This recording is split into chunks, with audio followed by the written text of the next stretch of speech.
Patrolling এর সময় হামলার অভিযোগ আক্রান্ত বটতলা থানার কনস্টেবল দেবাশিস মণ্ডল আরজি করে ওনাকে ভর্তি করা হয়েছে।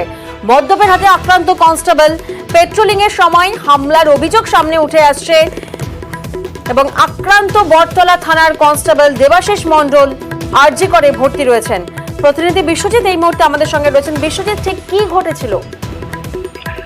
দেখো, যেই সময় সকালে যখন পেট্রোলিং এ যায় থানার পুলিশ আধিকারিকের সহ কনস্টেবল, সেই সময় তারা দেখতে পান যে ডিসি মিত্র স্ট্রিট, সেখানে একজন মদ্যপ ব্যক্তি হাতে মদের বোতল নিয়ে মদ্যপান করছেন এবং প্রকাশ্যে তিনি উত্তপ্ত করছেন, লোকজনকে বিশৃঙ্খলার চেষ্টা করছেন। এবং সেই সময় স্থানীয় লোকজনের কাছে খবর পেয়ে সেখানে ছুটে যান এবং বটতলা থানার পুলিশ কর্মীরা, সেখানে ছিলেন কনস্টেবল দেবাশিস মণ্ডল, যখন তাকে ধরতে যান সেই সময় তাকে আচমকাই সেই হাতে থাকা মদের বোতল দিয়ে তার মাথায় আঘাত করেন এবং তার ফলে রক্তাক্ত হন দেবাশিস মণ্ডল।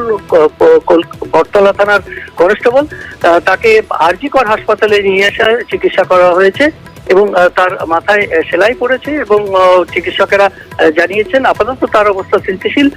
তাকে প্রাথমিক চিকিৎসার পর সেলাই করার পর তাকে ছেড়ে দেওয়া হয়েছে, কিন্তু তার মাথায় যে আঘাত করা হয়েছে সেই আঘাতের চিকিৎসা করা হয়েছে। ইতিমধ্যেই যে ব্যক্তি অর্থাৎ মদ্যপ সেই ব্যক্তি, তাকে বটতলা থানায় নিয়ে আসা হয়েছে এবং পুলিশ সূত্রে খবর তাকে গ্রেপ্তার করা হবে কনস্টেবল কর্তব্যরত পুলিশ কর্মীর গায়ে হাত তোলার জন্য এবং রীতিমতো রক্তাক্ত হয়েছেন, অর্থাৎ খুনের চেষ্টা, মদের বোতল দিয়ে তাকে আক্রমণ করা হয়েছে, খুনের চেষ্টা, এই ধরনের অভিযোগ তার বিরুদ্ধে দেওয়া হবে, অর্থাৎ তাকে গ্রেপ্তার করা হবে সেই মদ্যপ ব্যক্তিকে, এমনটাই পুলিশ সূত্রে খবর।